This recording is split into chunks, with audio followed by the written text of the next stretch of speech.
Good morning students. अब जो हमारा नेक्स्ट टॉपिक और लास्ट सिविक्स का चैप्टर है वो है आउटकम्स ऑफ डेमोक्रेसी।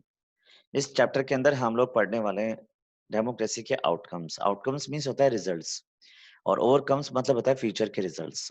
ठीक है। सबसे पहले इसमें टॉपिक आ रहा है why is democracy a better form of government. Democracy किस तरह से बेटर फॉर्म ऑफ गवर्नमेंट। इस चैप्टर की शुरुआत करने से पहले मैं आपको बता देता हूँ कि ये जो चैप्टर है ये बहुत ही इजी और बहुत ही अ, शानदार चैप्टर है। इसमें बहुत ही एक तो छोटा सा चैप्टर है तो इजी वे में आपको लर्न भी हो जाएगा।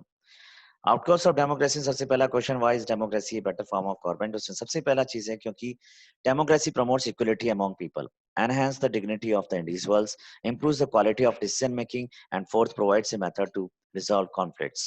सबसे पहले तो ये इक्वलिटी को अमंग पीपल सब करता है, डिग्निटी देता है हर एक को, improve the quality of decisions improve करता है, and provides a method to resolve conflicts करता है।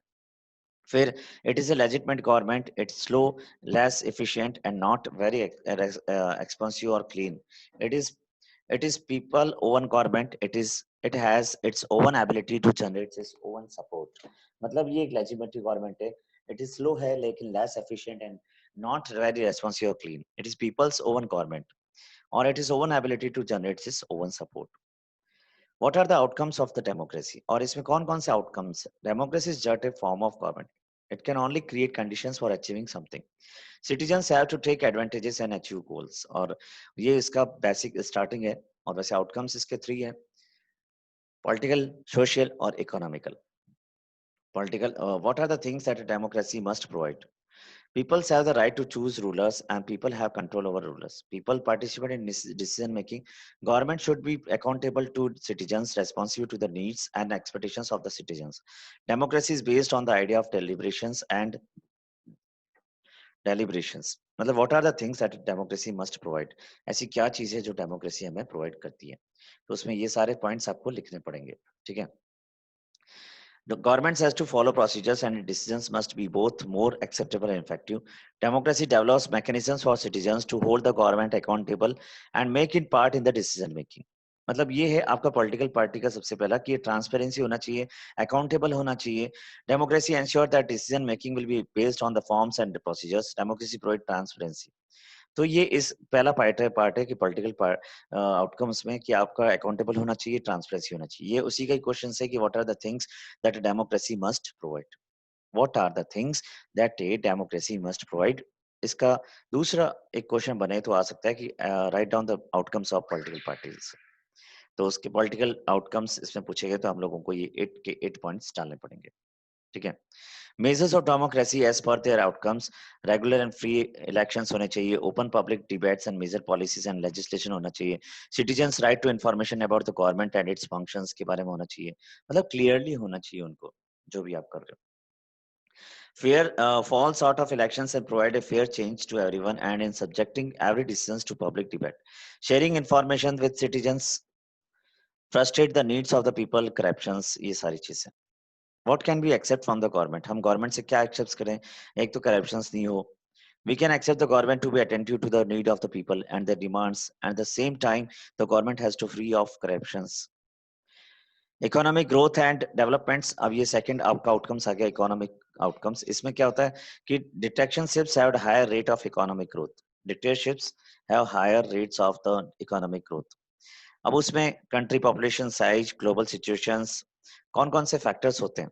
Economic development depends on several factors. Country population size में, ग्लोबल सिचुएशंस में, कोऑपरेशन फ्रॉम अदर कंट्रीज में, economic priorities adopt by the country में।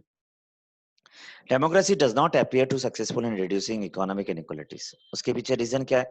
A small number of ultra rich enjoy a highly disproportionate share of wealth and income। Their share is in total income is increasing। People at the bottom of society has very little। So इसके लिए वहां तक पहुंच ही नहीं पाता। All individuals have equal weights in electing representative। Accommodations of social diversities, accommodation करना उसके outcomes में सबको वोट देने का अधिकार देना। Rule by majority means that in case every elections different persons majority देना। Dignity and freedom of individuals देना, ये पॉलिटिकल आउटकम्स का है पूरा। डिग्निटी ऑफ वुमेन देना, Mention the steps taken to reduce the effects of casteism in democracy. ऐसे कौन से steps हैं जिसके बेस पे कास्ट को खत्म किया जा सके? उसके लिए क्या है? In India, democracy strengthens the claims of the disadvantages and discriminated castes for equal status and opportunities. Reservation in jobs and in education institutions. Constitution provisions for safeguarding the interest of minorities, weaker sections, and backward classes. It is the recognition that makes ordinary citizens value their value. Okay, so ये क्या points है जिसमें आपके steps हैं सारे के सारे. Success of democracy comes with more expectations and complaints from people, which indirectly indicates participate. Words that matter. अब उसमें कौन-कौन से words हैं? तो democracy is formed by two Greek words, demos and kratic. Demos means people and kratic means the government. Thus, the democracy means ruled by the people. Legitimate government, legally chosen government in legitimate state. Dictatorships, all the powers are vested in single person or group in the people. Transparency मतलब होता है ये science का word है जिसमें हर sides people have the right and means to examine the process of decision making. This is known as transparency, through which everything can be clearly seen. Accountable government yani responsible to them, and responsive government means right to know the decisions and have the means of examining the process of decision making. अब ये आपके लिए questions है, आप कैसे करते हैं फटाफट इसको करके दें. ठीक है, आई होप आपको ये टॉपिक ये चैप्टर समझ में आया होगा. Thank you so much for your watching this video. ठीक है, अगर आपको अच्छा लगे ये समझ में आए, 3 आउटकम से ज़्यादा इतना हार्ड नहीं है. एक तो आउटकम्स पॉलिटिकल आउटकम्स हैं, और दूसरा सोशल आउटकम्स है, और तीसरा इकोनॉमिकल आउटकम्स है. सोशल आउटकम में डिग्निटी आनी चाहिए, रूल्स सबके लिए बराबर होना चाहिए, ये सारी चीज़ें. ठीक है.